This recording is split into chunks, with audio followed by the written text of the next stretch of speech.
কি ম্যাডাম, পছন্দ হয়েছে? রোদের ডাকে বৃষ্টির ধ্যান ভাঙে। দেখুন সরে যান বলছে, আমাকে যেতে দিন। আমি এক্ষুনি গিয়ে বাবাকে বলছি। আপনার বাবার কথা শোনেননি আপনি, যত সব। বৃষ্টি যেতে লাগলে বৃষ্টি নিজের হাতে টান অনুভব করে। হ্যাঁ, বৃষ্টির হাত টেনে ধরেছে রোদ। রোদের ইশারায় ছাদের দরজা অটোমেটিক্যালি বন্ধ হয়ে যায়। সাউন্ড বক্সে স্লো মোশনে গান বেজে উঠছে। রোদ বৃষ্টিকে হাঁচকা টান দেয়, যার ফলে বৃষ্টি রোদের বুকে গিয়ে পড়ে। রোদ বৃষ্টির কপালে ভালোবাসার পরশ এঁকে দেয়। বৃষ্টি আবেশে চোখ জোড়া বন্ধ করে ফেলে।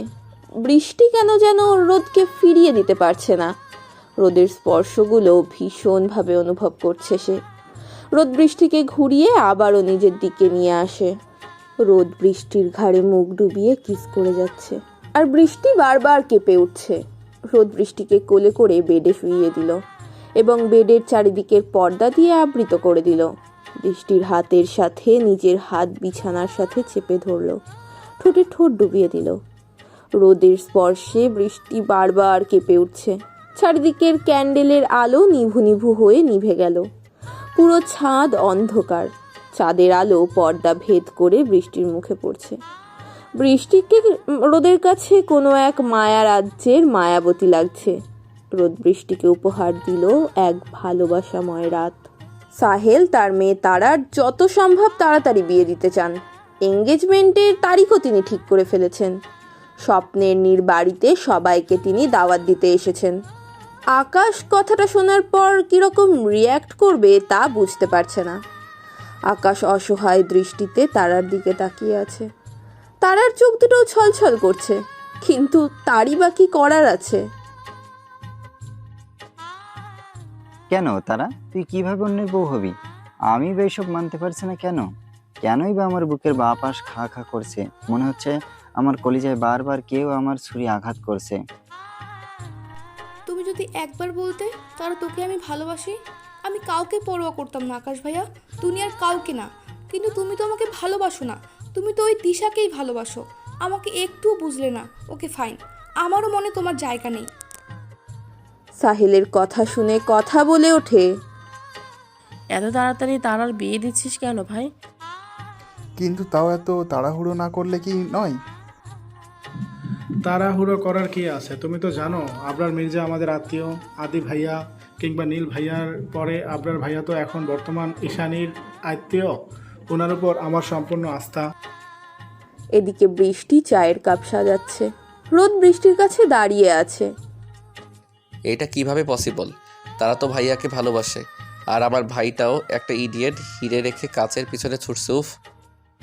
বৃষ্টি বাঁকা হেসে বলে, আমার অতি প্রিয় সম্মানিত মামা শ্বশুর, সরি আমার ফুপাও বটে, আমিও দেখব কিভাবে আপনি তারাকে ওই রাজ ছেলেটার সাথে বিয়ে দিয়ে ওর জীবন ধ্বংস করে দিন।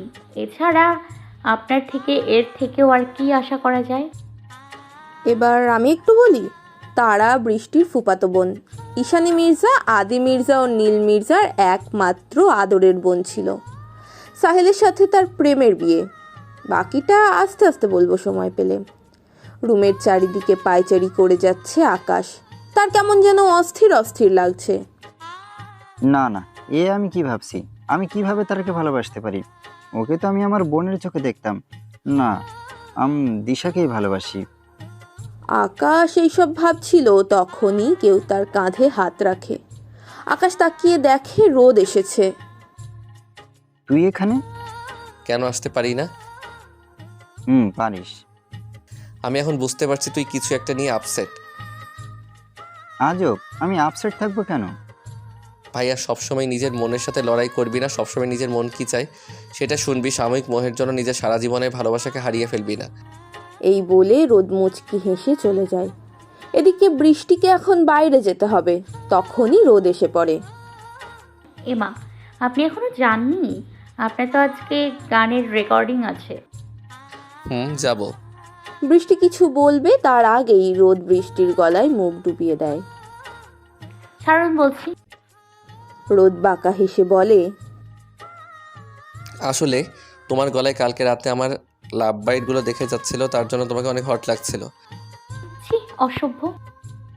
আমি কত অসভ্য সেটা তো 2 রাতে দেখিয়ে দিয়েছি, চাইলেই আজ রাতেও। আরে বাবা, আপনি? রোদ বৃষ্টির কথাগুলো শোনে। তোমাকে রাত দেখাবো। এই বলে রোদ চলে যায়। সত্যি ডেভিল একটা। না না, আমাকে এখনই দিশার কাছে যেতে হবে। আমি দিশাকেই ভালোবাসি। বৃষ্টি নিজের চেয়ারে বসে রিভলভারের সাথে নিজের কপালে স্লাইড করছে। Black marks. আমি কোনো অজুহাত শুনতে চাই না। কমিশনার সিয়ামকে আমার চাই, অ্যাট এনি কস্ট। আমি যথার্থ চেষ্টা করব। বৃষ্টি এবার হুঙ্কার দিয়ে বলে ওঠে, চেষ্টা না, আমার উনাকে আজকেই চাই। আজকেই চাই মানে আজকেই চাই। Is that clear? Okay madam, সবসময় সীমায়ের ভাগ্য তার সাথী হবে না। গুড। এদিকে দিশা একটি ছেলের সাথে ডেটিংয়ে আছে। তখনই একজন তাদের রুমে ঢুকে দেখে দিশা। অতীত। আজ আদি এবং মীরার বিবাহবার্ষিকী। আদি এবং মীরা অনেক সুন্দর লাগছে তাদেরকে। সবাই হাঁ হয়ে তাকিয়ে আছে তাদের দিকে।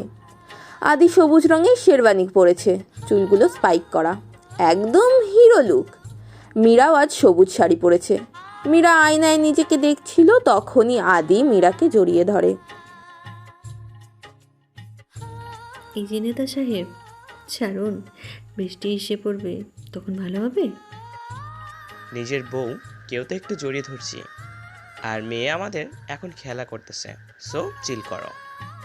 নেতা সাহেব, নিচে সবাই অপেক্ষা করছে, বলবে আমাদের এমপি সাহেব আমাদের সময় না দিয়ে বউয়ের সাথে রোম্যান্স করছে। I don't care.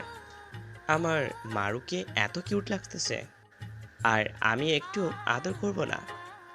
এটা হতে পারে না। আদি মীরাকে মরু বলে ডাকে, আর মীরা বলে নেতা সাহেব। আদি এবং মীরা অনেক প্রতিকূলতা পেরিয়ে এক হয়েছিল, কিন্তু তাও তাদের পথ চলা হয়তো বা সীমিতই ছিল।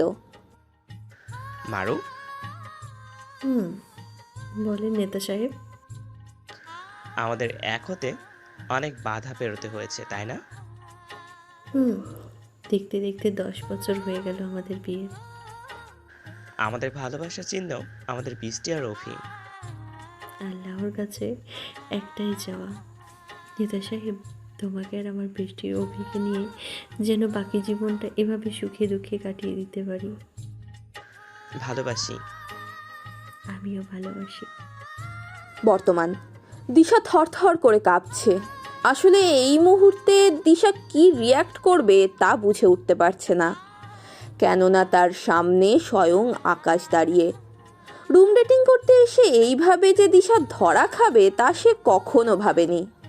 এদিকে আকাশ চোখ মুখ শক্ত করে আছে। বেবি শোনো, তুমি আমার কথা, এই ছেলেটাকে আমাকে জোর করে ব্ল্যাকমেল করে এখানে এনেছে।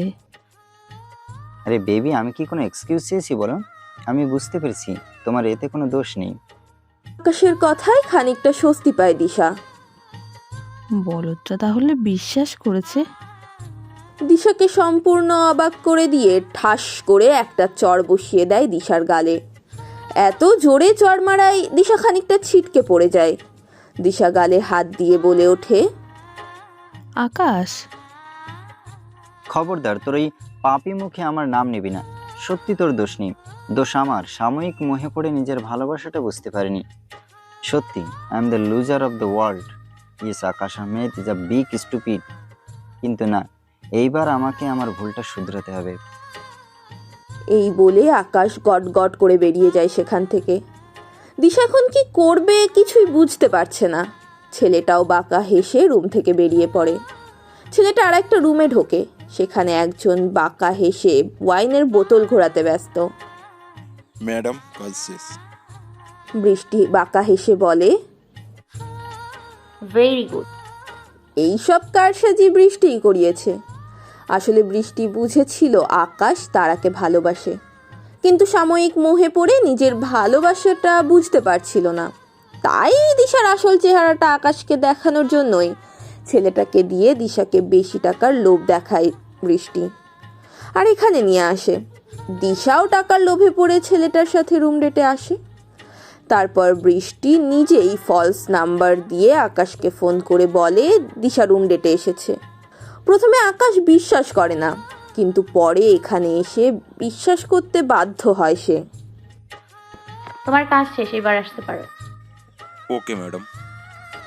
তারা আর আকাশ ভাইয়ার কেস সলভ, বাকিটা ওরাই দেখে নেবে। এদিকে মির্জা বাড়িতে আজ খুশির শেষ নেই।